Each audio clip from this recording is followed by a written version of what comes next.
So welcome to NSWE academy. இந்த video யாருக்கு, இந்த பதிவு யாருக்கு அப்படின்னா, எனக்கு டிஎன்பிசினா என்னன்னே தெரியாதுங்க.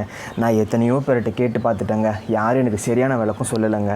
சிலபஸ் படிக்கிறதா, இல்லை டிஎன் நியூஸ் அமைச்சர் புக் படிக்கிறதா, இல்லை கைடு வாங்கி படிக்கிறதா, எனக்கு ஒன்றுமே விளங்கலை. அதனால் நான் விட்டேட்டேன் அப்படின்னு இருக்கிறவங்க, அதே போல் வந்து எந்த ஒரு கைடன்ஸும் இல்லாமல் இருக்கிறவங்க, அகாடமியில் சேர முடியாமல் இருக்கிறவங்க, எனக்கு வந்து ஒரு நல்ல ஒரு கைடு, ஒரு நல்ல ஒரு துணை இருந்தால் நான் வந்து படிச்சிருவேன் நினைக்கிறவங்க, நல்ல ஒரு ஃப்ரெண்டான ஒரு கைடு இருந்தால் கூட படிச்சிருன்னு நினைக்கிறவங்க எல்லாத்துக்கும் இந்த வீடியோ வந்து யூஸ்ஃபுல்லாக இருக்கும். இதில் ஆக்சுவலாக என்ன அப்படின்னு பார்த்தீங்கன்னா, டிஎன்பிஎஸ்சி குரூப் 4க்கு தான் ஸ்பெஷலான இந்த வீடியோ. சரிங்களாங்க. இது வந்து ஒரு ஸ்டடி பிளான் தான். இப்போ ஸ்டடி பிளான் பொறுத்தவரை நீங்கள் நிறைய பார்த்துருக்கலாம். ஒரு 30 நாள் கொடுத்துருவாங்க, 90 டேஸ் கொடுத்துருவாங்க. தவறு கிடையாது, நல்லது பண்ணுறாங்க, சூப்பர் தான். இப்போ 90 டேஸ் உங்களுக்கு கொடுத்துட்டேன்னு வச்சுக்கோங்களேன், நீங்கள் என்ன பண்ணுவீங்க? ஒரு 10 நாள் ஃபாலோ பண்ணுவீங்களா? இல்லை மிஞ்சி போனால் ஒரு 30 நாள் ஃபாலோ பண்ண முடியுமா? அதுக்கு மேலே என்ன ஆகும்னு பார்த்தீங்கன்னா, ஏதாவது ஒரு நாள் ஏதாவது உங்களுக்கு ஒர்க் இருக்கும், நீங்கள் ஸ்கிப் பண்ணிடுவீங்க. அப்புறம் அடுத்த நாள் வந்து நேற்று நம்ம படிக்கலையே அப்படின்னு சொல்லி இன்றைக்கி ஸ்கிப் பண்ணுவீங்க. அப்படியே ஒன்றா போய் 30 நாள் அப்படியே வைண்டப் ஆயிரும். அதாவது என்னோட ஒரு கொள்கை என்ன அப்படின்னு பார்த்தீங்கன்னா, உங்களை வந்து ஸ்டடி பண்ண வைக்கணும். சரிங்களா? ஸ்டடி பண்ண வைக்கணும். அப்படிங்கிறப்ப உங்களுக்கு என்ன பண்ணணும்னா, ஸோ வீக்லி ஷெடியூல் கொடுக்கும்போது என்ன ஆகும்னு பார்த்தீங்கன்னா வச்சுக்கோங்களேன். இப்போ நான் இந்த வாரம் கொடுக்குறேன், இந்த வாரம் நான் வந்து உங்களுக்கு ஷெடியூல் கொடுக்குறேன் அப்படின்னா, நம்ம குரூப்லாம் இருக்குது இல்லை, இப்படி இருக்குன்னு வந்து ஜாயின் பண்ணி பாருங்கள். இப்படி இருக்குது, எல்லாமே ஃப்ரீ தாங்க, எதுவுமே வந்து இது கிடையாது, ஃப்ரீ தான். தினமும் உங்களுக்கு வந்து ஒரு ரிமைண்டர் மாதிரி இருக்கும். இன்றைக்கி வந்து குரூப் 4 மாணவர்கள் இதெல்லாம் படிச்சுக்கோங்க, ஒரு அலர்ட் மாதிரி. பிகாஸ் நம்ம வந்து அது நமக்கு ஒரு பிரச்சனை கிடையாது. நம்ம வந்து ஒருத்தவங்க சொன்னால் தான் செய்கிறோம் அப்படிங்கிற பிரச்சனை கிடையாது. நமக்கு வந்து ஒரு பழகிட்டோம், மற்றவங்க சொன்னால் தான் நம்ம கேட்போம், நமக்கு ஒரு புஷ் இருந்துக்கிட்டே இருக்கணும் அப்படின்னு சொல்லி நம்ம வந்து, அதனால் அது தவறு கிடையாது. நம்ம குரூப்பில் இருக்கும்போது நான் வந்து ஸ்டடி பிளானும் கொடுத்துருவேன். அதே போல் வந்து இன்றைக்கி இதை படிச்சுக்கோங்க அப்படின்னு சொல்லி வந்து ஒரு ரிமைண்டரும் கொடுத்துருவேன். அதே போல் டிஸ்கிரிப்ஷனில் ஒரு செக்லிஸ்ட் ஒன்று கொடுத்துருவேன், வீக்லி கொடுத்துருவேன். அதில் வந்து ஒரு அந்த 6 நாளுக்கான பிளான் வந்து எழுதிக்கோங்க. அதே போல் இன்றைக்கி வந்து எஸ் ஆர் நோ, இன்றைக்கி படிச்சிட்டிங்கன்னா எஸ், படிக்கலைன்னா நோ. சரிங்களா? இன்றைக்கி நீங்கள் பிளான் வந்து விட்டுட்டீங்க, சரிங்களாங்க, இன்றைக்கி பிளானே நீங்கள் விட்டுட்டீங்க அப்படின்னா நம்ம அடுத்த நாள் கண்டினியூ பண்ணிக்கலாம். ஸோ ஒன்பேனா நம்ம வந்து பேசலாம். இந்த வீடியோ ஒரு 10 நிமிஷம்குள்ளே இருக்கும், கடைசி வரைக்கும் ஸ்கிப் பண்ணாமல் பாருங்கள். சரிங்களா? ஏன் அப்படின்னு சொல்கிறேன்னா, நிறைய பேர் வந்து ஜஸ்ட் இதை வந்து ஸ்க்ரீன்ஷாட் எடுத்துகிட்டு பார்த்துட்டு எழுதிட்டு போயிடுவாங்க. இவ்வளோ வருஷம் அதானே பண்ணிருக்கீங்க, இவ்வளோ வருடமாக இவ்வளோ மாதமாக தானே பண்ணிருக்கீங்க, ஏதாவது ஒரு ப்ரோஜனம் ஏற்பட்டுச்சா? கிடையாது.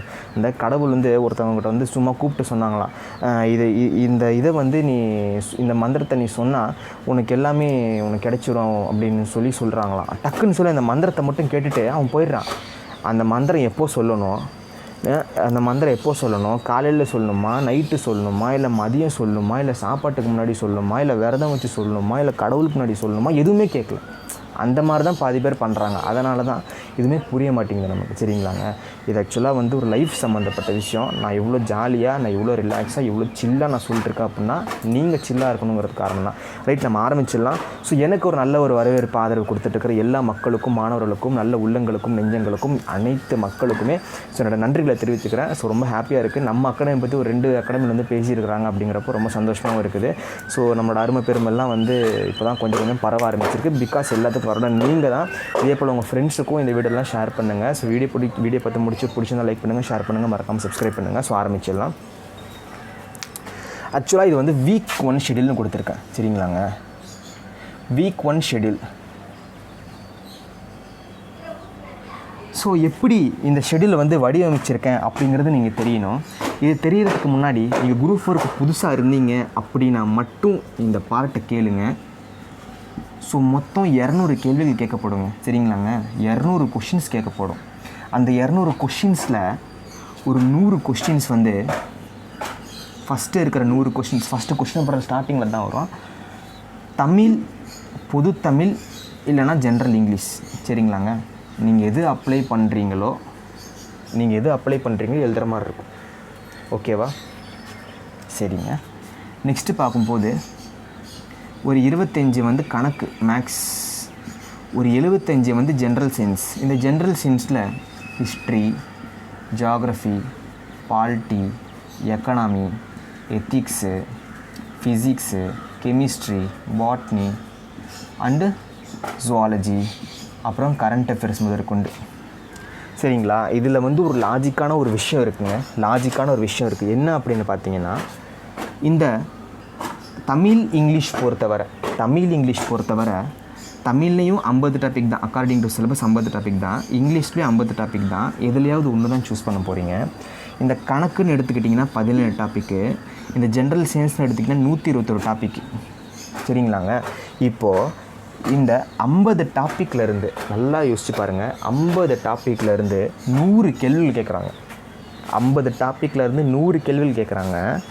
அதுவே இங்கே பாருங்கள், ஜென்ரல் சயின்ஸில் ஒரு 121, கணக்கில் வந்து ஒரு 17. ஸோ 138லேருந்து 100 கேள்வி கேட்குறாங்க. புரியுதுங்களா உங்களுக்கு? ஸோ 50 டாப்பிக்லேருந்து 100 கேள்விகள் எப்படி இருக்குது, 138 டாப்பிக்லேருந்து 100 கேள்வி எப்படி இருக்குது?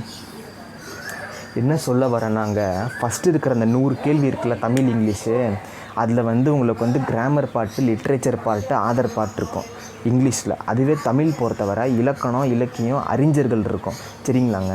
அப்போது 50 டாப்பிக்லேருந்து 100 கேள்வி எடுக்கிறாங்கன்னா எலாபரேட்டாக ஃபுல்லாக வைடாக எடுப்பாங்க, எங்கேருந்து வேணால் எடுக்கலாம். சரிங்களா. அப்படிங்கிறப்போ எப்படி கேள்வி வரும் அப்படிங்கிறது கெஸ் பண்ணுறது கஷ்டம். அதுவே இந்த ஜென்ரல் சயின்ஸ் பொறுத்தவரை 138 டாப்பிக்லேருந்து ஒரு 100 கேள்வி, 25 மேக்ஸ் கேள்விக்கு 17 டாப்பிக்கு. அப்போ கண்டிப்பாக ஒரு டாப்பிக்கு ஒரு சம் வந்தே தீருமா தீராதா? அப்படிங்கிறப்போ இந்த ஜென்ரல் சயின்ஸ் பொறுத்தவரை நம்ம ப்ரிடிக்ஷன் பண்ணிடலாம், எப்படி வரும் அப்படின்னு ப்ரிடிக்ஷன் பண்ணிடலாம். அதை பேஸ் பண்ணி தான் எடுத்திருக்கேன். சரிங்களா. உங்களுக்கு இன்ஃபர்மேஷன் தெரிய மாதிரி ஆயிடுச்சு, அதே போல் ஷெட்யூலும் பார்த்த மாதிரி ஆயிடுச்சு. இந்த ஷெட்யூலில் வந்து ஃபஸ்ட்டு நான் யோசிச்சேன்னா ஹிஸ்ட்ரி ஃபுல்லாக முடிச்சிடலாம், ஜாகிரஃபி பயங்கரமாக மொக்காயிரும், அப்புறம் ரொம்ப பயங்கரமாகிடும் அப்புறம். ஓகேங்களா. ஃபுல்லாக ஹிஸ்ட்ரி கொடுத்துன்னு வச்சுக்கோங்களேன், ஒரு மாதிரி போராக இருக்கும், இன்ட்ரெஸ்டிங்காக இருக்கணும். அப்படிங்கிறதாக என்ன பண்ணியிருக்கேன்னா ஒரு த்ரீ ஷெட்யூல்ஸ், ஸோ மற்ற அகாடமியில் இருக்கிற 3 ஷெட்யூல்ஸ்லாம் எடுத்து பார்த்தேன். ஸோ இந்த ஷெட்யூல்ஸ்லாம் ஆரம்பிச்சிட்டாங்க அப்படின்னா முழுசாக யாரும் முடிக்கிறதே இல்லைங்க. முழுசாக டெஸ்ட் பேட்ச் மட்டும்தான் முழுசாக முடிக்கிறாங்க. இந்த ஃப்ரீயாக அதை வீடியோ போடுறது முடிக்கிறது ஸோ அது கஷ்டம் தான். பிகாஸ் அது வந்து கொஞ்சம் தெரில, ஃபாலோ பண்ணுறது இல்லையா அது தெரில, அது நோ கமெண்ட்ஸ், இது விட்டுறலாம். அது 3 ஷெட்யூல் பார்த்து எடுத்தேன், எப்படி இருக்குன்னு சொல்லி பார்த்தேன். எல்லாமே கலந்து தான் உங்களுக்கு நான் கொடுத்துருக்குறேன், இன்ட்ரெஸ்டிங்காக இருக்கிற மாதிரி. ஓகேங்களா. ஸோ இன்றைக்கி வேண்டாம், இன்றைக்கி வந்து நீங்கள் என்ன பண்ணணும் அப்படிங்கிறத நான் சொல்லிவிட்டு இந்த ஷெட்யூல் சொல்லிட்டு நான் கிளம்பிடுறேன். சரிங்களாங்க. நினைக்கலாம் இது சொல்லிட வேண்டியதான் மெயினாக மட்டும், இதெல்லாம் எதுக்கு எங்ககிட்ட சொல்லிகிட்டு இருக்கீங்க அப்படின்னா தெரிஞ்சவங்களுக்கு ஓகேப்பா, தெரியாதவங்களுக்கு சரியா. இன்றைக்கி நீங்கள் என்ன பண்ணணும் அப்படின்னா 4 நோட்டு போடணும். அந்த 4 நோட்டு வந்து எது வேணால் இருக்கலாம், உங்கள்கிட்ட பழைய நோட்டு, பேப்பரு எதுவாக வேணால் இருக்கலாம், அது உங்கள் இஷ்டம். ஒரு 4 நோட்டு போட்டுருங்க. சரிங்களா. ஹிஸ்ட்ரிக்கு 1, ஹிஸ்ட்ரி ஜாகிரஃபிக்கு 1, மேக்ஸுக்கு மஸ்ட்டு, மேக்ஸுக்கு 1, polity economy 1, polity front economy பின்னாடி எழுதிக்கோங்க. ஓகேங்களா. நெக்ஸ்ட்டு வந்து ஜென்ரல் சயின்ஸுக்கு, சரிங்களாங்க, ஜென்ரல் சயின்ஸுக்கு வந்து ஒரு நோட் போட்டுக்கோங்க. இந்த மொத்தம் 4 நோட்டு உங்கள்கிட்ட இருக்கான்னு பார்த்துக்கோங்க. அதே போல் சிலபஸ் வீடியோ நான் ஒன்று கொடுத்துருக்குறேன். சிலபஸ் தெளிவாக இருக்கணும். நீங்கள் இப்போ ஒரு டாபிக் பார்க்குறீங்க அப்படின்னா, ஹிஸ்ட்ரியில் 17 டாபிக் இருக்குது சிலபஸ் படி, நம்ம ஒரு டாபிக் முடிச்சிட்டோம், அந்த மாதிரி கணக்கு போடும். ஒரு டாபிக் முடிச்சிட்டோம், அப்போ மீதி 17 டாபிக் தான் இருக்குது. ஓகேவா. தெளிவாக இருங்க, அதுதான் சிலபஸ் தெளிவாக இருக்கணும். பாருங்கள், நான் கீழே லிங்க் கொடுத்துட்றேன், எல்லாத்துக்குமே கொடுத்துட்றேன், கவலையே வேண்டாம். அதே போல் செக்லிஸ்ட்டும் கொடுத்துட்றேன். ஓகேவா. ஸோ இப்படி தாங்க. ஸோ நம்ம வந்து சிலபஸ் பார்த்துடலாம். சரி, வீக் 1 ஷெட்யூல் பார்த்துடலாம். நாளைக்கு நீங்கள் என்ன படிக்கணும் அப்படின்னா இந்தியாவோட பொருளாதாரம், இந்தியன் எக்கனாமி, அதே போல் போத் தமிழ் இங்கிலீஷ் 2 மாணவர்களுமே கவனிக்கலாம், ஒன்றும் பிரச்சனை இல்லை. ஸோ +1 எக்கனாமியில் லெசன் நம்பர் 7 இந்திய பொருளாதாரம். இன்னொரு கேள்வி, நம்ம ஓல்டு புக்கா நியூ புக்கா?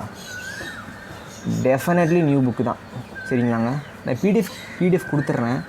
ஆக்சுவலாக நான் இப்போது தினமும் கிளாஸ் மாதிரி நடத்தினா நான் பிடிஎஃப் கொடுத்துருவேன். இதை நான் ஸ்டடி பிளான் நான் கொடுத்துருக்கேன். நீங்கள் குரூப்பில் ஜாயின் பண்ணுங்கள், நான் கொடுத்துட்றேன். சரிங்களா. வித் இன்டிமேஷனோட நான் கொடுத்துட்றேன். நெக்ஸ்ட்டு வந்து ஃப்ரைடே, வெள்ளிக்கிழமை, இந்திய பொருளாதாரம், அதாவது இந்தியாவோட பொருளாதாரம் வந்து சுதந்திரத்துக்கு, இண்டிபெண்டன்ஸுக்கு முன்னாடி எப்படி இருந்துச்சு, பின்னாடி எப்படி இருந்துச்சு. +1 எக்கனாமி லெசன் நம்பர் 8.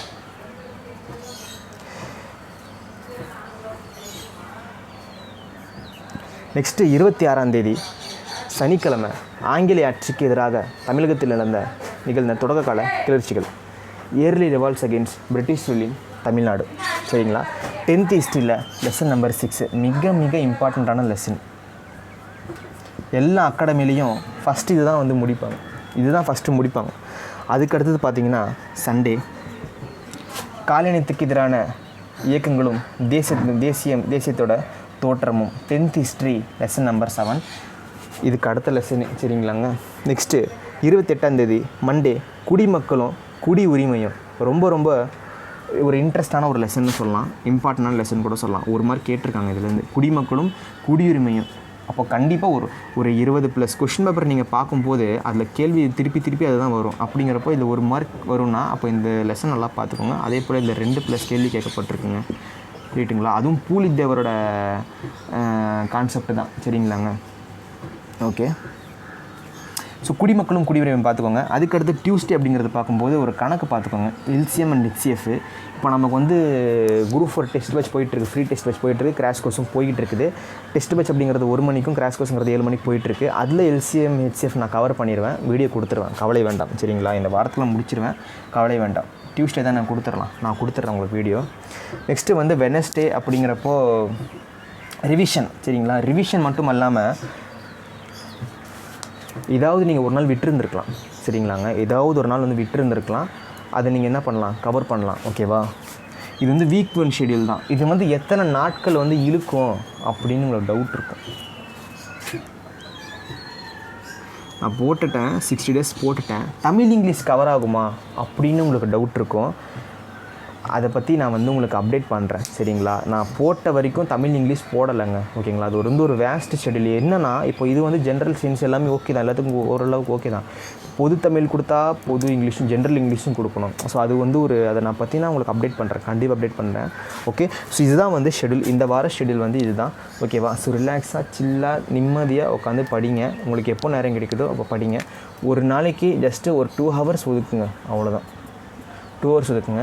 நான் ஆல்ரெடி வந்து கிராஷ் கோர்ஸ் கொடுத்துருக்குறேன், அதுவுமே வந்து ஃப்ரீ கிராஷ் கோர்ஸ் தான். இன்றைக்கி வந்து 13ஆம் ஓடிக்கிட்டு இருக்குது. ப்ளேலிஸ்ட் லிங்க் இருக்கும், கொடுத்துருக்கேன், கிளிக் பண்ணி செக் பண்ணுங்கள். ஸோ தினமும் இது படிக்கணும் அப்படின்னு சொல்லிடுவேன், அதை நீங்கள் படிச்சிக்கலாம். அன்னன்னைக்கு இதை படித்து முடிச்சிட்டிங்கன்னா அது ஒரு 90 days ஷெடியூல் பண்ணி ஓடிட்டுருக்கு, அதுவும் பாருங்கள். அதுபோல் குரூப் 4 ஓடிட்டுருக்கு. இந்த மாதிரி ஒரு நாளைக்கு நீங்கள் ஒரு 3 பாடம் படிக்கும்போது கிட்டத்தட்ட ஒரு 45 நாள் 40 நாள்லேயே ஃபுல் சிலபஸ் கவர். சரிங்களாங்க? அதுதான் நமக்கு வேணும். ஸோ ரெக்ரூட்மெண்ட் எடுத்து நோட்டிஃபிகேஷன் விட்ட பிறகு நம்ம உட்காந்து டெஸ்ட்டு மட்டும் எழுதுகிற மாதிரி இருக்கும். சரிங்களா? அதுக்கு முன்னாடி நம்ம வந்து ஃபுல்லாக கவர் பண்ணி வைக்கணும். அதுதான் வந்து புத்திசாலித்தனம். சரிங்களாங்க? ஸோ வேறு எதாவது டவுட் இருந்தால் கீழே கமெண்ட் செக்ஷனில் கமெண்ட் பண்ணுங்கள். என்னடா எவ்வளோ ரெட்டாக சொல்கிறாங்க அப்படின்னா அதுதான் காரணம். ஸோ நம்ம வீடியோ பார்க்குறவங்க எல்லாருமே பழைய ஸ்டூடெண்ட்னே சொல்ல முடியாது. ஸோ புது ஸ்டூடெண்ட்டாகவும் இருக்கிறாங்க. அது மட்டும் இல்லாமல் பழைய ஸ்டூடெண்ட்டாக நீங்கள் இருந்தாலும் இதெல்லாம் உங்களுக்கு ரிமெம்பர் பண்ணும்போது, உங்களுக்கு வந்து இது சொல்லும்போது ஆக்டிவேட் ஆகிரும் பிரெயின், ஓ அப்படின்னு சொல்லி. ஓகேங்களாங்க? ஓகே. பிகாஸ் ஒரு நாளைக்கு நம்ம வந்து பல இடங்களுக்கு போகிறோம், பல பேரை சந்திக்கிறோம், நம்ம சூழ்நிலைகள் நம்ம எல்லாமே மாறிட்டே இருக்கும் இல்லையா, நம்ம திங்கிங்லாம் மாறிட்டே இருக்கும். திரும்பி உங்களை கூட்டிகிட்டு வந்து படிக்க வைக்கணும், அதுதான் கான்செப்ட். ஓகேங்களாங்க? So okay, thank you so much. So video பிடிச்சிருந்தா லைக் பண்ணுங்கள், ஷேர் பண்ணுங்கள், மறக்காமல் சப்ஸ்கிரைப் பண்ணுங்கள்.